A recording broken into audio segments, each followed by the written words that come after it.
स्वागत है बच्चों आपका। तो आज हम पढ़ेंगे पॉलीमर का पार्ट 2। पार्ट 1 हमने पढ़ लिया था पिछले लेक्चर में, जिसमें हमने पढ़ा था अभी पॉलीमर क्या होता है। फिर हमने पॉलीमर का क्लासिफिकेशन शुरू किया था। 2 क्लासिफिकेशन पढ़ लिए थे हमने। कौन कौन से? एक तो क्लासिफिकेशन था स्ट्रक्चर के बेसिस पे, और दूसरा आपका क्लासिफिकेशन किसके बेसिस पे था? सोर्स ऑफ अवेलेबिलिटी के बेसिस पे। अब आज पढ़ेंगे हम third classification, classification of polymer based upon mode of polymerization. अब देखो यहाँ से मोड मतलब किस मेथड से पॉलीमराइज हो रहे हैं आपके पॉलीमर्स, उसको बोलते हैं मोड ऑफ पॉलीमराइजेशन। क्लियर है? तो मोड ऑफ पॉलीमराइजेशन के बेसिस पे पॉलीमर आपके 2 टाइप के होते हैं। कौन कौन से? एक तो होता है आपका एडिशन पॉलीमर, और सेकंड होता है आपका कंडेंसेशन पॉलीमर। ये आपके 2 टाइप की होती है मोड ऑफ पॉलीमराइजेशन की बेसिस। पहला है एडिशन पॉलीमर और दूसरा आपका क्या? Condensation polymer. एडिशन पॉलीमर क्या होती हैं?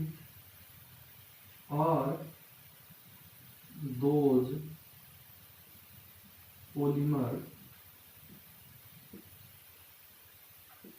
Consist of large number of repeated monomer unit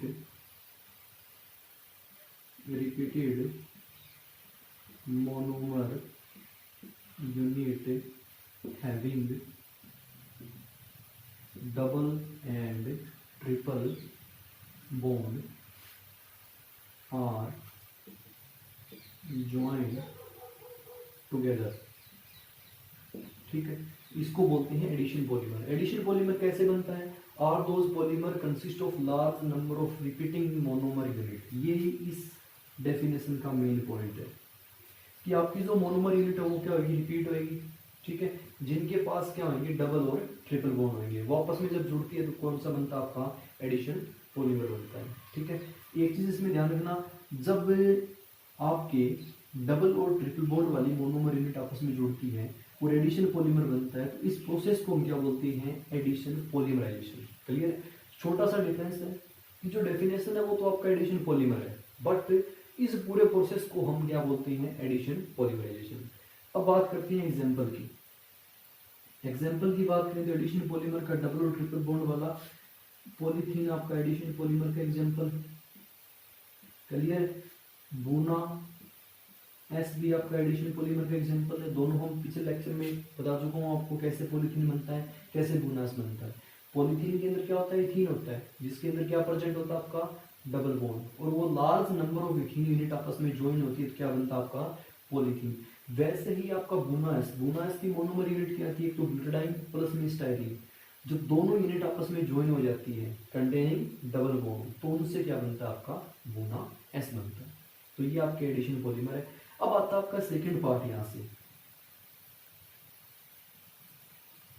condensation polymer. क्या होता है कंडेंसेशन पॉलीमर?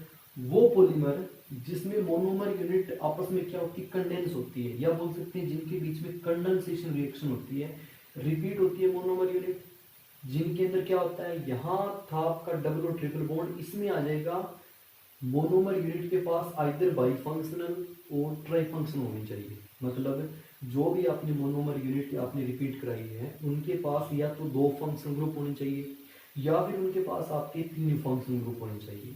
जब वो आपस में कंडेंसेशन रिएक्शन देती हैं तो आपके कौन से पॉलीमर बनते हैं? Condensation polymer. तो डेफिनेशन क्या है लिखेंगे? Are those polymer formed by the repeating of large number of monomer unit contained bifunctional and trifunctional unit are condense together.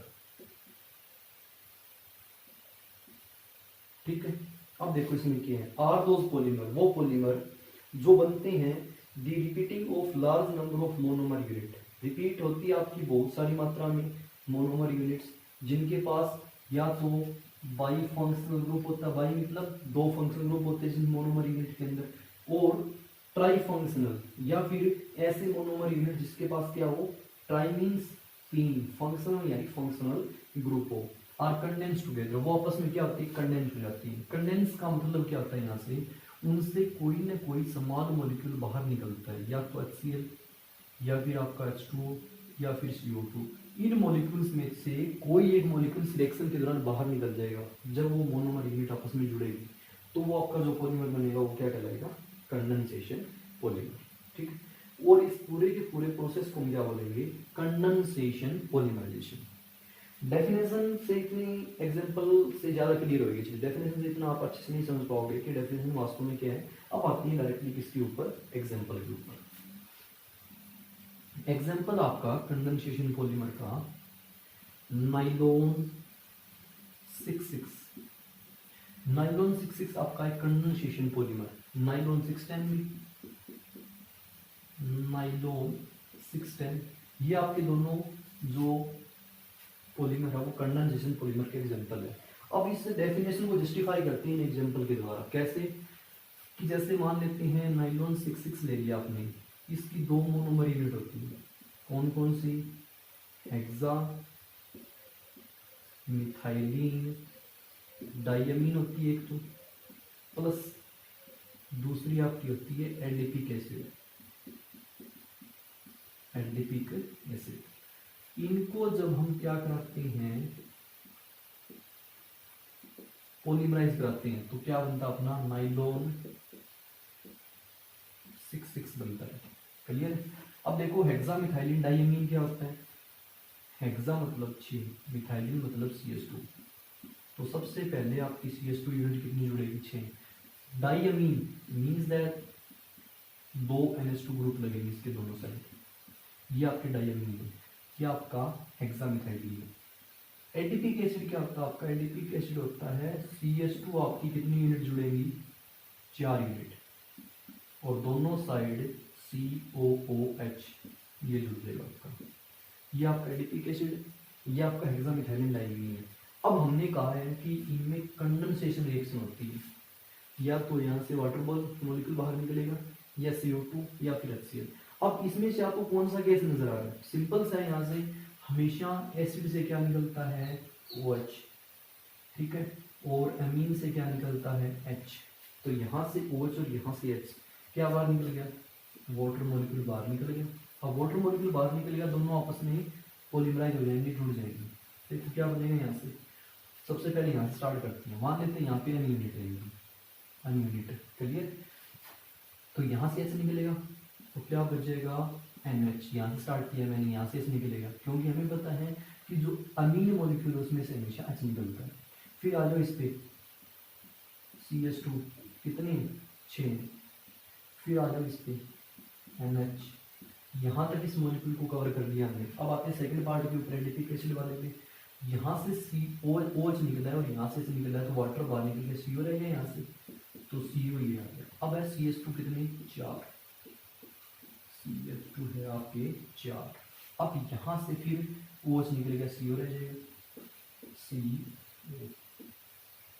और ये आपका क्या बन जाएगा यहाँ से, नाइलॉन 66। नाइलॉन 66 क्यों बोला, इसको पता है, 6 कार्बन है, CH2 6 है, तो पहला 6 इसके कारण है, दूसरा 6 1 और 4 5 और एक 6 कार्बन सेकंड पार्ट के अंदर है, इसलिए इसको क्या बोला गया, नाइलॉन 66। क्लियर है। तो ये आपके कंडेंसेशन पॉलीमर का एग्जांपल है कि वो पॉलीमर जिनके अंदर आइदर बाईफंक्शनल मोनोमर यूनिट होती है या ट्राईफंक्शनल होती है, जब वो दोनों आपस में कंडेंस करती है, रिएक्शन करती है, कौन सी, कंडेंसेशन रिएक्शन, तो उनमें से कोई छोटा मॉलिक्यूल बाहर निकल जाता है, वो दोनों आपस में पॉलीमराइज हो जाती हैं। एक मोस्ट इंपॉर्टेंट पॉइंट इस रिएक्शन का जो आपको ध्यान में रखना है कि वाटर मॉलिक्यूल यहाँ से अगर एक होता और यहाँ से भी 1 यूनिट होती है, सिंगल सिंगल दोनों यूनिट होती है, तो वाटर मॉलिक्यूल एक निकल जाता, कोई दिक्कत नहीं है।